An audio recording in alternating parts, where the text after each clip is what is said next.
El pueblo judío fue un pueblo bendecido porque Dios lo escogió por su infinito amor.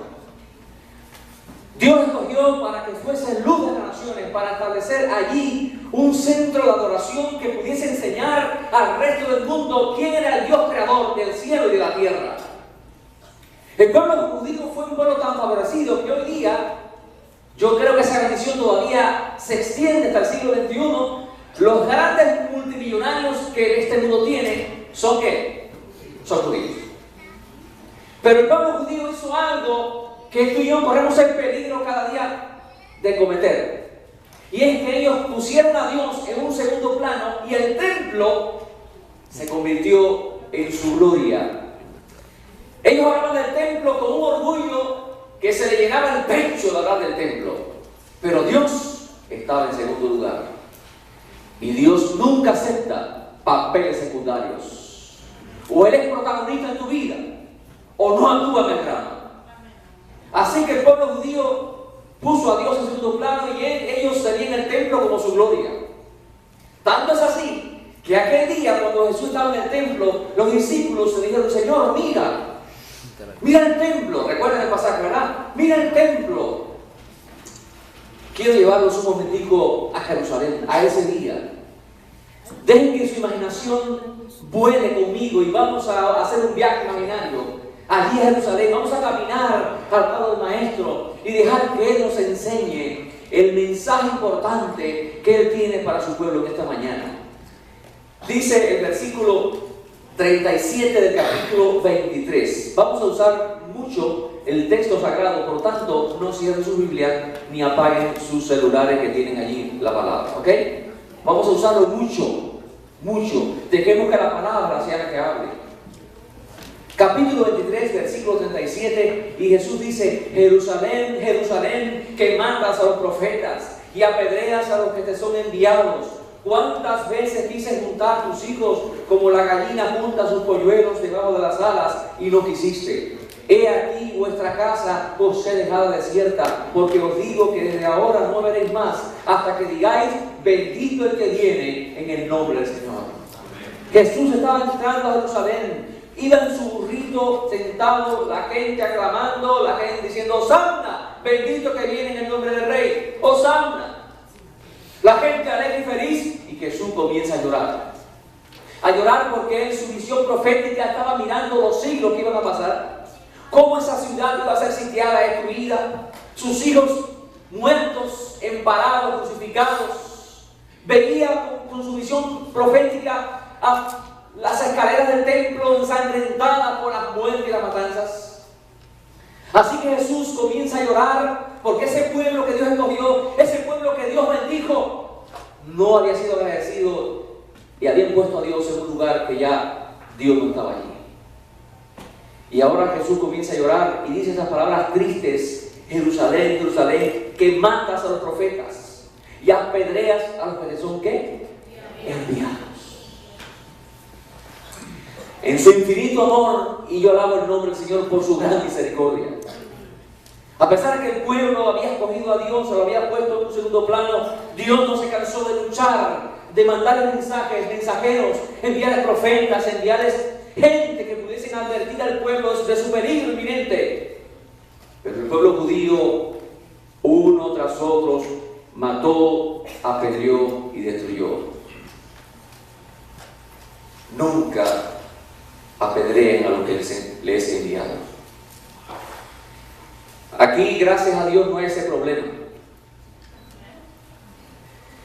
Digo yo. Pero en Cuba hay iglesias que cuando le viene un pastor que no les gusta mucho, hacen cartas a conferencia: no queremos a este porque tiene la nariz grande, o porque predica con un tono de voz un poco chillón, o porque viste mal, o porque no nos gusta. ¿Sabe cómo se llama eso? Apedreamiento eclesiástico. Es más, apedreamiento adventista.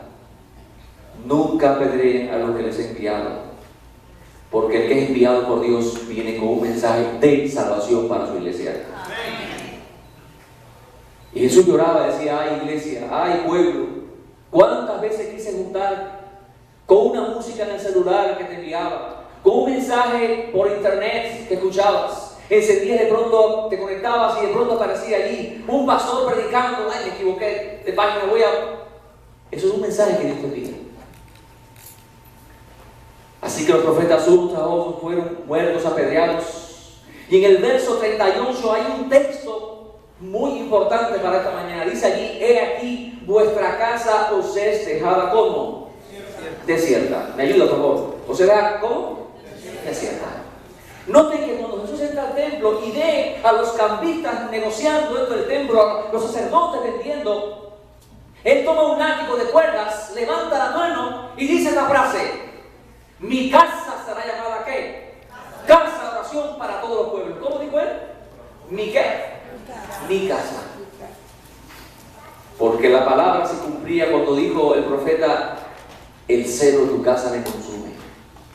Pero ahora Jesús estaba saliendo del templo, estaba apartándose del lugar santo, y se mira y le dice a los discípulos: vuestra casa. Así que acá les digo en este texto: mi casa.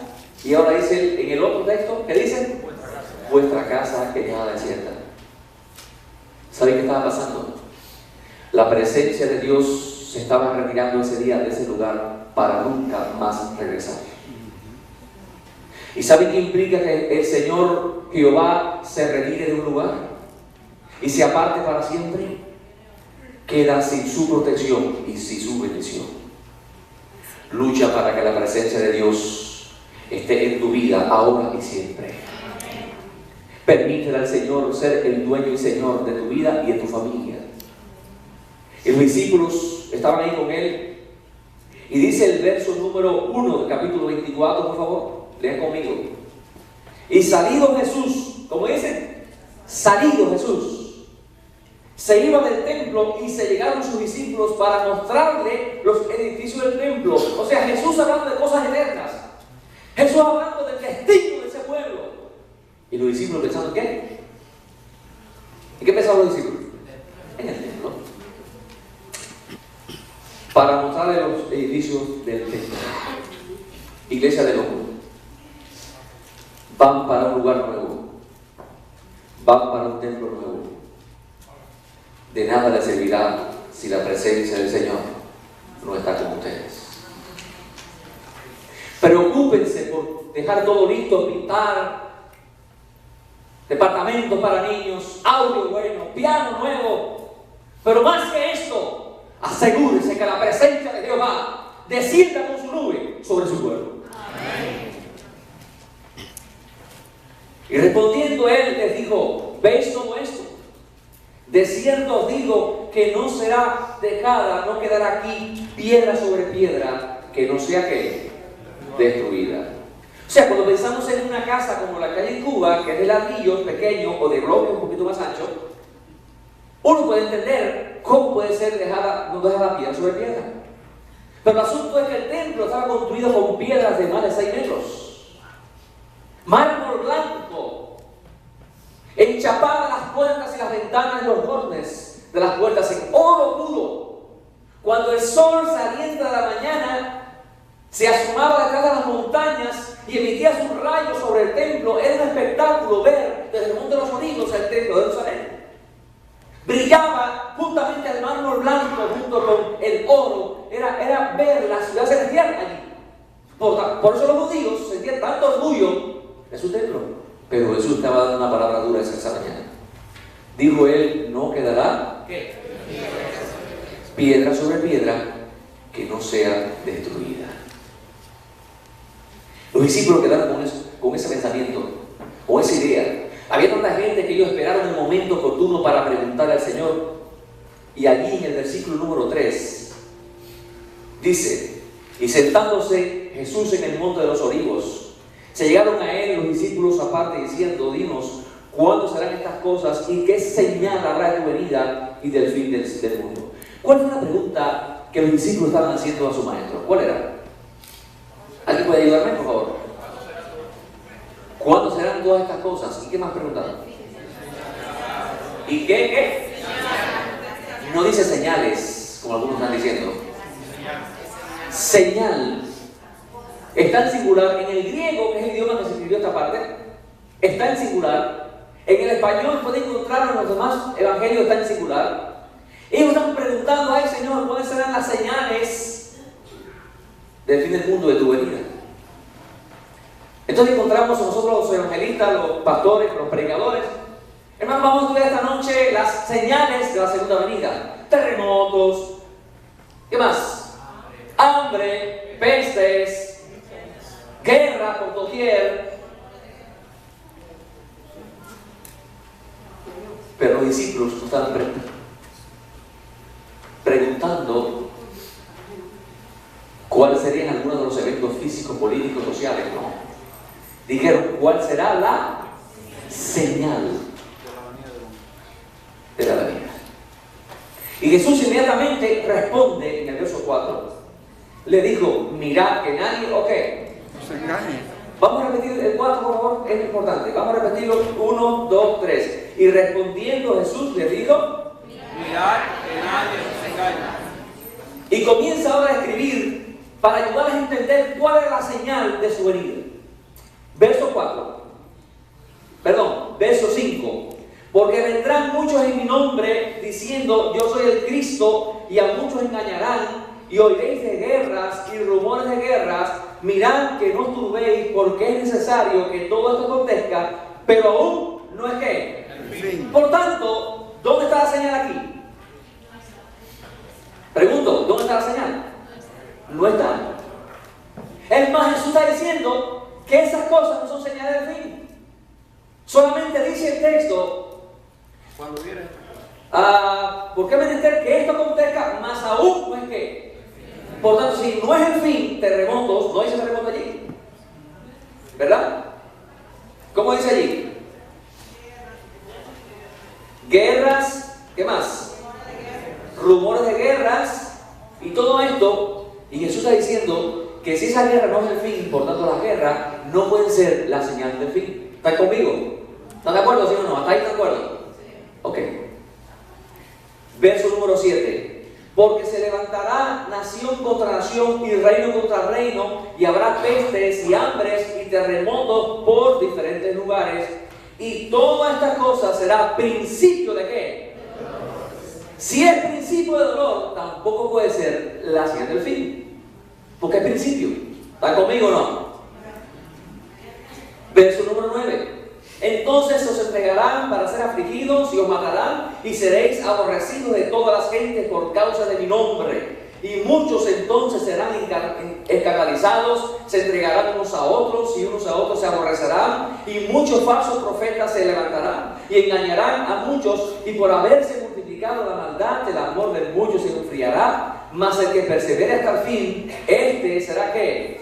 Salvo. Verso 14. Y será predicado este evangelio del reino en todo el mundo por testimonio a todas las naciones, y entonces vendrá el fin.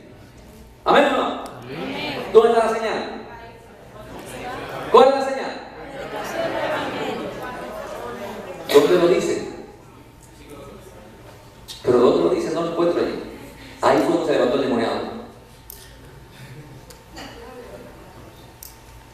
Ese texto, la única verdad solemne que está enseñando es que antes que venga el fin, el evangelio necesita ser predicado para o por testimonio. ¿Amén o no? Amén.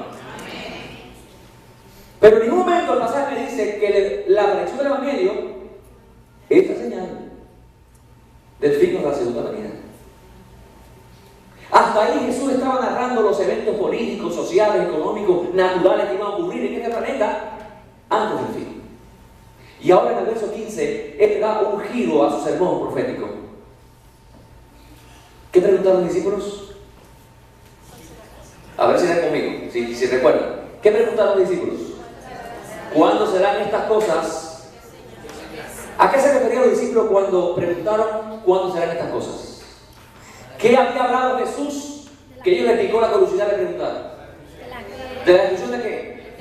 Del templo de Jerusalén. Así que los discípulos preguntan ¿cuándo serán estas cosas?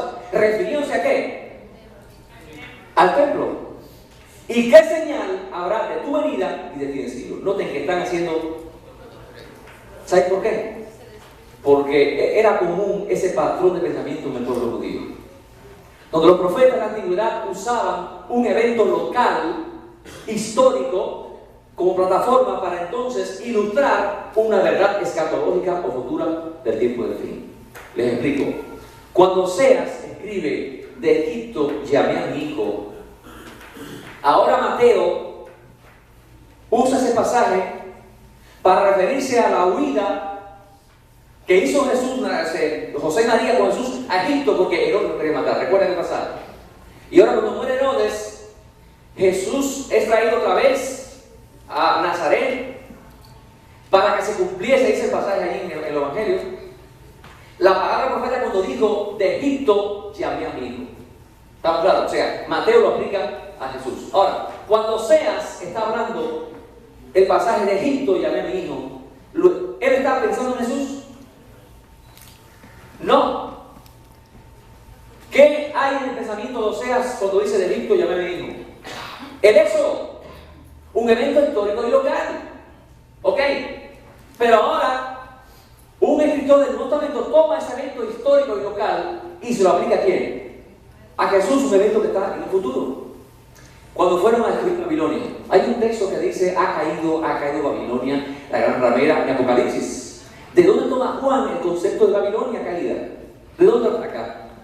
De un evento local histórico que ocurrió en el pasado, en el libro de Daniel, cuando Babilonia fue sitiada por los medios y los persas para ser destruida, y cayó esa noche, se tiraron una flecha, se metieron por dentro del cauce del río y tomaron la ciudad. Ahora el profeta del Nuevo Testamento toma ese evento local histórico que ocurrió en la historia para aplicarlo a los eventos finales de la historia de este mundo. ¿Está conmigo, verdad? Entonces Jesús va a hablar del tiempo del fin, va a hablar de eventos finales, pero está tomando un evento local histórico para aplicárselo allá. ¿Qué evento local histórico Jesús usa en Mateo 24 para ilustrar el tiempo del fin? ¿La destrucción de qué? Del templo.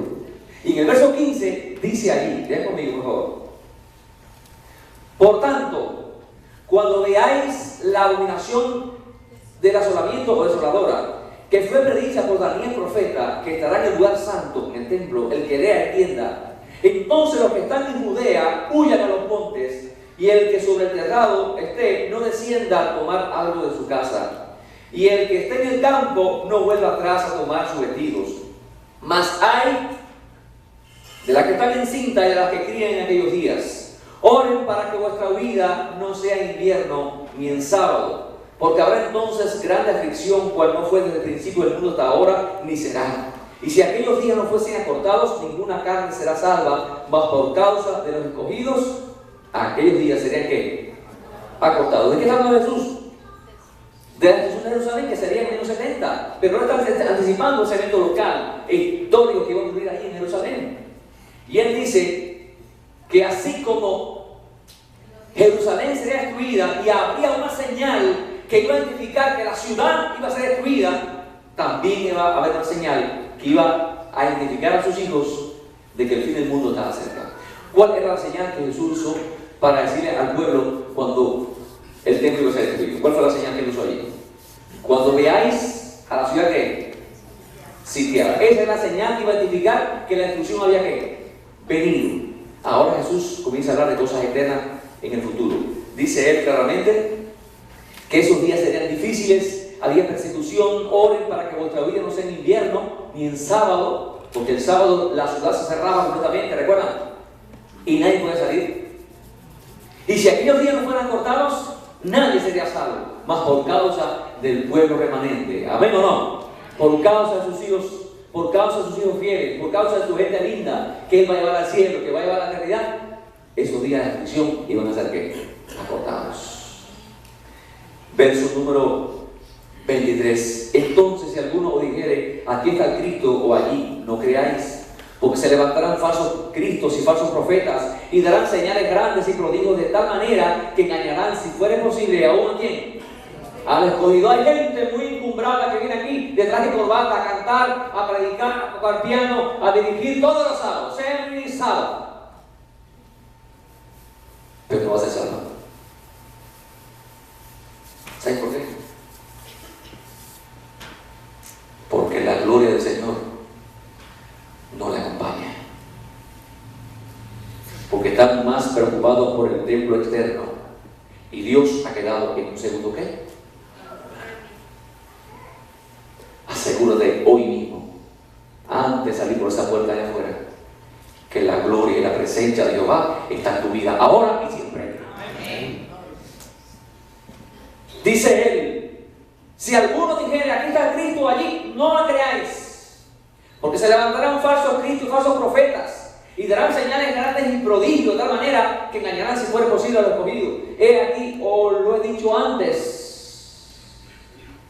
Así que si dijeren aquí está en el desierto, no salgáis. Aquí en las cámaras no creáis, porque como el relámpago que sale del oriente y se muestra glorioso hasta el occidente, así será también la venida del Hijo del Hombre. Porque donde quiere que tuvieren el cadáver, allí se juntarán ¿qué? Personas que han matado y han dejado tiradas en un lugar bien lejos. ¿Cómo se descubre? ¿Por qué? Las aves de rapiña. En otros lugares buitres, en Cuba, aves tiñosas. Y ahí se descubre. El evento de la segunda venida va a ser tan glorioso que será como el relámpago que sale de un lugar y se muestra hacia dónde. Amén. ¿Quién dice amén entonces? Amén. Pero el capítulo no termina aquí. Dice el texto, verso 29, y es donde quiero llevarlo. Y enseguida, ¿qué significa enseguida? Inmediatamente, después de la aflicción o tribulación de aquellos días, el sol se oscurecerá y la luna no dará su resplandor y las estrellas caerán del cielo y las virtudes y potencias de los cielos serán conmovidas. Entonces se mostrará, aparecerá la señal del Hijo del Hombre en el cielo, y entonces lamentarán todas las tribus de la tierra y verán al Hijo del Hombre que vendrá sobre la nube del cielo con poder y gran gloria. Amén. Así que después de la tribulación, el sol se iba a oscurecer, las estrellas se iban a caer, la luna se iba a tornar de sangre. Inmediatamente después de eso aparecería la señal del Hijo del Hombre. Y nosotros hemos estudiado con las personas nuevas el tema de la segunda venida y le decimos que en el año 1833 cayeron las estrellas, 1780 el sol se oscureció, y eso es histórico, es real. Pero noten cómo dice el pasaje: enseguida que aparezca esto, va a aparecer la señal del Hijo del Hombre. Así que en estos años sí ocurrieron esos eventos, pero no apareció la señal. Por tanto, esos eventos van a repetirse en la historia. Si usted analiza los profetas bíblicos, casi todos hablan de esos eventos. ¿Sabe por qué? Porque cuando Dios emite juicio, los astros se conmueven. Es un mensaje que está en casi todos los profetas, usted puede buscarlo en sus casas. Y ahora el Señor dice que cuando ocurra esto, aparecerá la señal del Hijo del Hombre. ¿Dónde aparece? En los cielos. ¿Ven por qué la predicación del Evangelio no puede ser la señal? ¿Dónde se predica el Evangelio? En la tierra. ¿Dónde aparece la señal? En el cielo. ¿Cuál es la señal entonces? Dice el texto: entonces aparecerá la señal del Hijo del Hombre en el cielo, y entonces lamentarán todas las tribus de la tierra y verán, como dice el pasaje, ¿y qué? Y verán al Hijo del Hombre que vendrá sobre ¿qué? ¿Sobre qué dice el texto? Las nubes del cielo viniendo con poder y gran ¿qué? Y gran gloria. ¿Cuál cree usted que sea la señal? Es la segunda venida. Pero la señal de la venida, ¿cuál es? Voy a leerles de 4 libros de la hermana White el mismo evento, para que nosotros comprendamos acá esta verdad, ¿ok? Jorge, pon la primera. Dice allí en el libro Historia de la Redención, página 430: pronto apareció la gran nube blanca sobre la que posaba el Hijo del Hombre. Cuando apareció primero a la distancia, parecía muy pequeña. El ángel dijo que era la señal del Hijo del Hombre. ¿Cuál es la señal? En la nube. Otra cita: pronto se volvieron nuestros ojos hacia el oriente, donde había aparecido una nubecilla negra del tamaño de la mitad de la mano de un hombre, que era, según todos comprendían, la señal del Hijo del Hombre. Primeros escritos: pronto apareció la gran nube blanca. Me pareció mucho más hermosa que antes. En ella se sentaba el Hijo del Hombre. Al principio no distinguimos a Jesús en la nube, Pero al acercarse más a la tierra, pudimos contemplar su bellísima figura. En cuanto apareció, esta nube fue la señal del Hijo del Hombre en el cielo. Y dice el bestseller, Conflicto de los siglos. Pronto aparece en el este una pequeña nube negra de un tamaño como la mitad de la palma de la mano. Es la nube que envuelve al Salvador y que a la distancia parece rodeada de oscuridad. El pueblo de Dios sabe que esa es la señal de su liberación, la señal de su fin en esta tierra, la señal de su agonía en esta tierra, la señal del fin del sufrimiento, el dolor y todo lo malo que hemos sufrido en esta tierra. Pero más que es la señal que nos indica que el cielo glorioso nos pertenece ya, que dejaremos este mundo de pecado para irnos a vivir con Jesús por toda la eternidad. Mi pregunta es, si la señal es la segunda venida ya, ¿de qué nos sirve? Ay, pastor, yo pensaba que la señal nos ayudaba a comenzar a despertar para comenzar a prepararnos. La señal no indica el comienzo de tu preparación en la mía. La señal indica el fin de nuestra preparación y el comienzo de la eternidad. Entonces, ¿de qué nos sirve la señal? ¿Qué creen ustedes? ¿De qué nos sirve? ¿Recuerdan ustedes cuando los discípulos preguntaron, Señor, ¿cuándo serán estas cosas y qué señal? ¿Cuál fue la primera respuesta que Jesús les da? Miren que nadie los engañe. ¿Mirad qué? ¿Para qué sirve la señal? Para que nadie nos engañe. ¿Saben por qué? Dice Conflicto de los siglos. Textualmente les leo. El acto Cumbre. Sí, pero tiene otra palabra. El acto cumbre Culminante. que coronará el gran drama del engaño es que el mismo Lucifer se hará pasar por el Cristo. La imitación de la segunda. Es una imitación de la segunda venida tan real que solamente aquellos que hoy decidan caer de rodillas ante el Rey, consagrarse en su vida, aprender a caminar con Jesús para que su voz sea muy conocida en tu corazón y el mío, podrán mantenerse leales. Él aparecerá en televisión, aparecerá en CNN, aparecerá en internet diciendo que Él vino a la tierra a buscar a su iglesia. Dirá entonces que Él autorizó el cambio del sábado para el domingo. Va a bendecir con su tono de voz muy parecido a Jesús. Únicamente los redimidos, el remanente, podrá conocerlo. Por eso Jesús dice, mirad, nadie os engañe. La señal nos va a ayudar a identificar que el que viene ahí es el Rey de Reyes y Señor de Señores. El pueblo adventista estará esparcido por toda la faz de la tierra. Habrá una ley de muerte sobre el pequeño remanente, la pequeña manada que honra a Dios con su mandamiento, incluyendo el cuarto, el sábado, día de adoración a Dios. Una ley que dirán que somos culpables de todos los desastres naturales que vendrán sobre este mundo, este planeta, terremotos, guerras, sismos, inundaciones, muertes por doquier. Y el pueblo adventista estará esparcido por toda la faz de la tierra, unos en cárceles, no te engañes, unos en bosques escondidos, otros en cavernas, en cuevas, orando, pidiéndole a Dios, experimentando el momento triste del tiempo de aflicción de Jacob. Cuando estemos orando para pedirle a Dios, Señor, libéranos. Y cuando ya el mundo evangélico y apóstata, unida al mundo político y social, se unan para exterminar a esta pequeña compañía, cuando están casi al punto de caer como el león a la presa, de pronto cuando ya están con la sonrisa en sus labios, esa noche, dice el texto sagrado, de pronto Dios comienza a hablar. Y esa voz solamente la entienden aquellos que han sufrido y amado al Cordero donde quiera que vaya. Los redimidos están ahí con la vista puesta en el cielo. Aunque se nota una agonía en su rostro, hay paz en su corazón. Los impíos caen desfavoridos. De pronto aparecen unas manos poderosas con las tablas originales de la ley y el cuarto mandamiento resplandeciente como nunca antes. Y Dios entonces anuncia con voz potente, como voz de trueno, el día y la hora de la segunda venida. Y el ángel dice: mirad al este.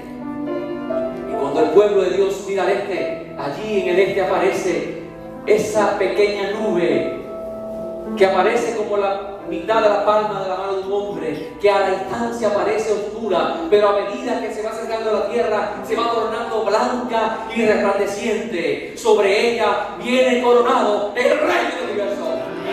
Millones de ángeles le acompañan como un séquito sagrado. Viene a rescatar a su pueblo.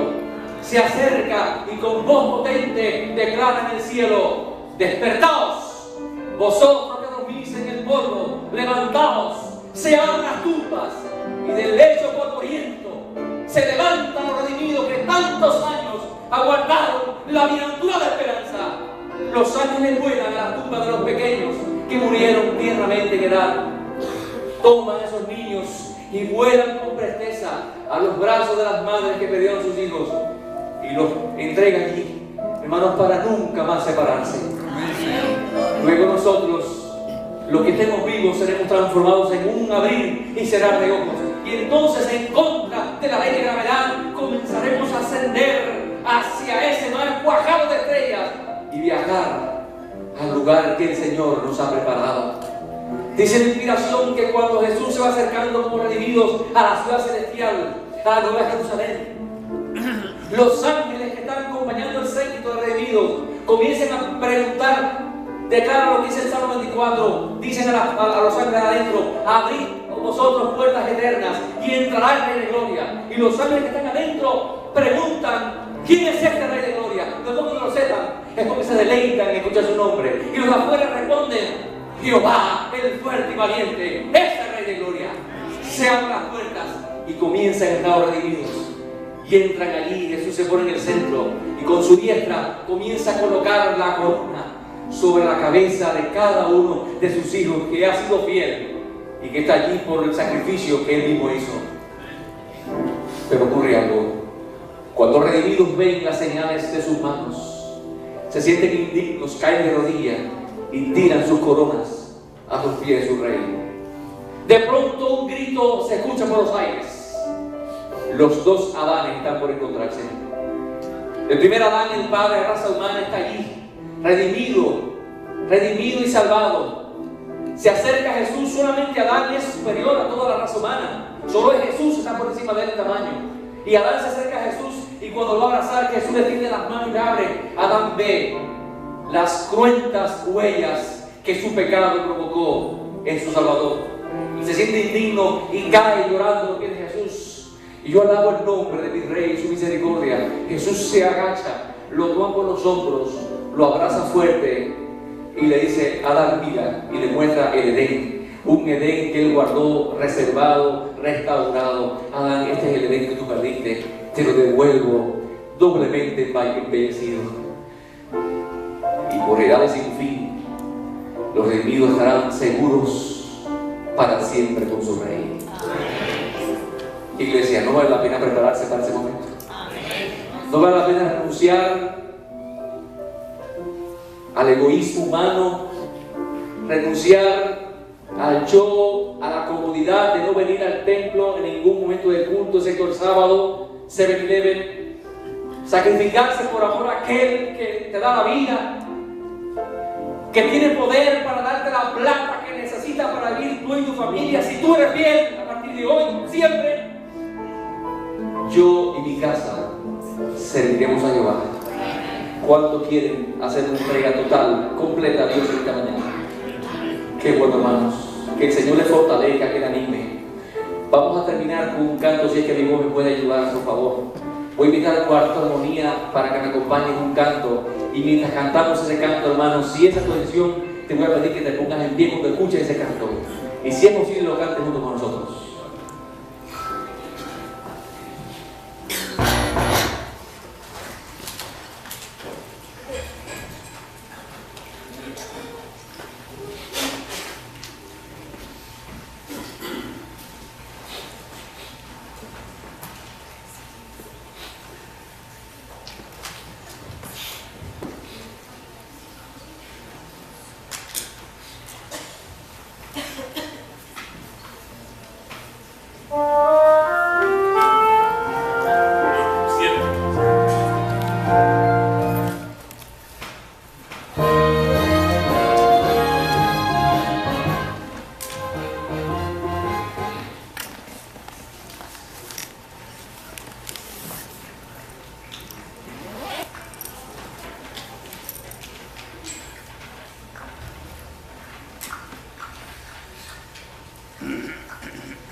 esas dos hermanas ensayando este canto.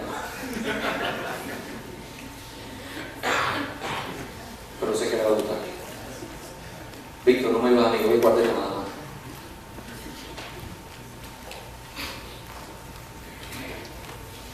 Un trío mejor.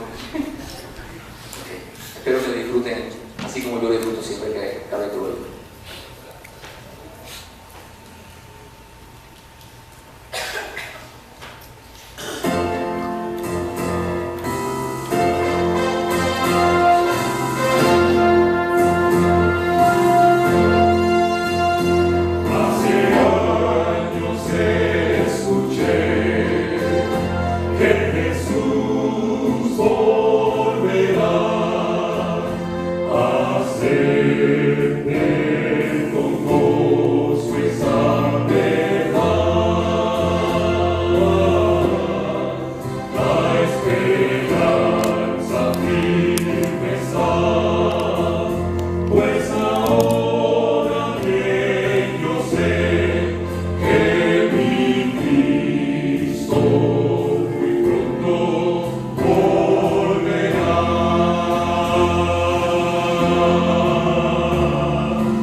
La señal